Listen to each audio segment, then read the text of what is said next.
Hey, I'm Fucci, and welcome to Tiny Kitchen Big Taste. We have got one crab-tastic show for you today. We are on location in Atlanta. Very special guest, Chef Demal Mattson, straight out of South Carolina, is with us today. Mike, how you doing? Good to be here. Well, we're glad to have you. What are you making for us today? I'm making my Carolina Jumbo Lump Crab Cake.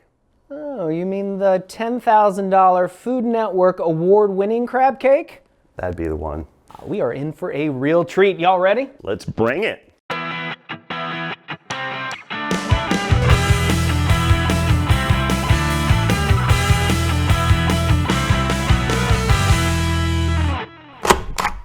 So what you're gonna need is jumbo lump crab meat, Meyer lemon infused olive oil, saltines, lemon zest, an egg, green onions, butter, Old Bay seasoning, and mayonnaise. You will also need a fish spatula, small mixing bowl, saute pan, lemon juicer, ice cream scoop, which is optional, zester, a silicone spatula, sharp chef knife, and fork. Now, as I said in the intro, this is a $10,000 Food Network award-winning crab cake. Weren't you on, wasn't it Cooks versus Cons? Well, we were on Cooks versus Cons, and I totally had this guy pegged as the other chef. But he is a true winner because of this crab cake. I remember... I got lucky.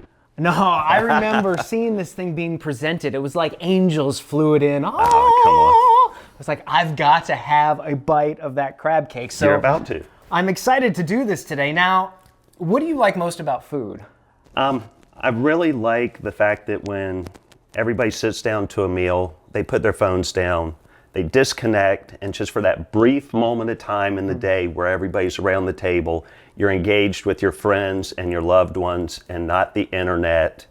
And that, to me, is a real accomplishment. That's the cool thing about food for me, is that it connects people. And that's, you know, it even reconnected us. Yes. We were at the Charleston Wine and Food Festival, and we were able to reconnect, and Here we are. here we are. We decided, hey, let's do a Tiny Kitchen episode. My arm still hurts. You twisted it kind of hard. So I will be your assistant, your sous chef today. Awesome. If you could walk us through how to make these amazing crab cakes. Absolutely. Let's get started.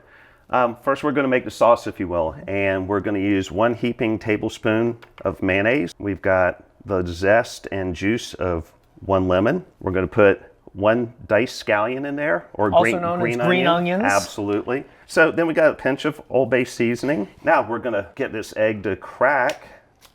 Break that in there. Look at that. Look how he does it one hand. If you'll give that a stir for me, let you do a little bit of work. I don't want to break a sweat or anything. That's right. You got the eggs broken up, it's scrambled, it's emulsified with the mayonnaise, the scallions, and the Old Bay seasoning. The next step is really important. I spend a lot of money to get this beautiful crab meat that we're going to fold into. You know, I used to crab with my grandpa. We used to throw chicken necks out on a long string, and then you slowly bring up the string. Oh yeah. And then you scoop them up with the net. Yeah. And we used to, we would catch dozens of them. It was great. I used to do that with my grandmother until one time I scooped it up and I went to grab the crab grabbed me, and I said every 4-letter word in the book. My grandfather almost had a heart attack. There on out, I started buying my crab. All right, so we're gonna put this in the mixture. Okay.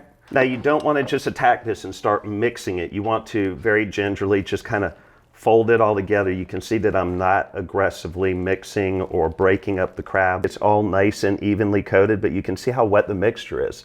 This is not going to form a cake right now, so we're going to add what's known as the binder, which in this case is crushed saltine crackers. It basically is just going to hold everything together, make it sticky so you can form it into whatever desired shape that you want. And remember, start with a little bit and then progressively add. You can always add more, but you can't take it out once it's in there. So take your time, people. Don't rush. We're just going to start with about half of what we've got in here. And what consistency are you looking for? I'm just looking for the saltine crackers to soak up some of that moisture, and you can already see it starting to come together a little bit. So there you go. You see how it's all coming together now? So we've washed our hands. We're going to form some crab cakes here. Show us how to do this. Absolutely. All right, we're going to start. Just take yourself a nice ice cream scoop. So if you don't have an ice cream scoop, you can just do it by hand, but this gives you great consistency. Absolutely. Okay. And consistency is key. I just start by putting it in the palm of the hand, and then I come back with my fingers and basically make it the size of a mold that I want. And why don't you go ahead and do one with me? Get your hands dirty. This is one thing I remember from the show is the crab cakes were actually really tall. Yes. Like most of the crab cakes you get at restaurants, they're almost flat. Yeah. And I love the fact that yours were taller. Let's face it, anybody can take something and smash it. We don't want to smash it. We want Even something. I can do that. Yeah. we just want something that's appealing to the eye. We have got 4 beautiful crab cakes here. It's time to head back to the stove, right? Let's do it, man. We're going to start it off on high. When the pan gets hot, and the oil and butter will actually tell me when it's the temperature that we want, because everything will be dissolved and the butter will be melted, we're going to cut down to medium high. And I'm going to start with a little Myers lemon infused olive oil by the Olive Tap. You can get it online, or you can call and order it. And then we're going to put some whole butter.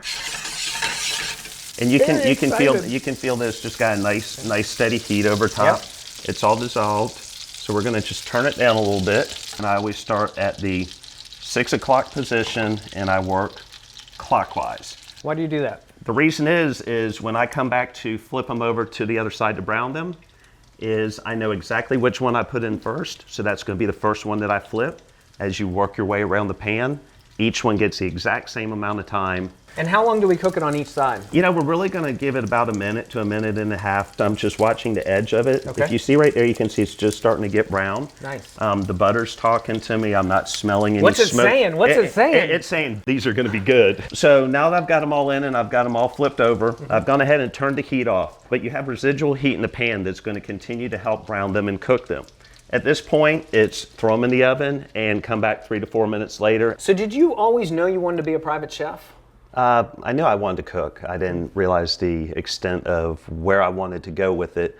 I start off mainstream industry and it'll wear you down quick. So I took a little hiatus and wanted to find a way to come back in, and I fell into doing the private chef catering gig and been doing it ever since. And you work consistently up in Charleston doing private events and... Absolutely.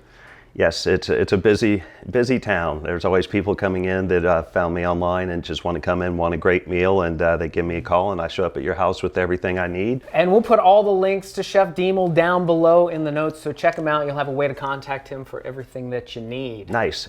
All right, so you ready to plate them up? Let's plate them up. All right, here we go. Oh, I don't know if you're ready for this. They look awfully good. Oh, I'm ready.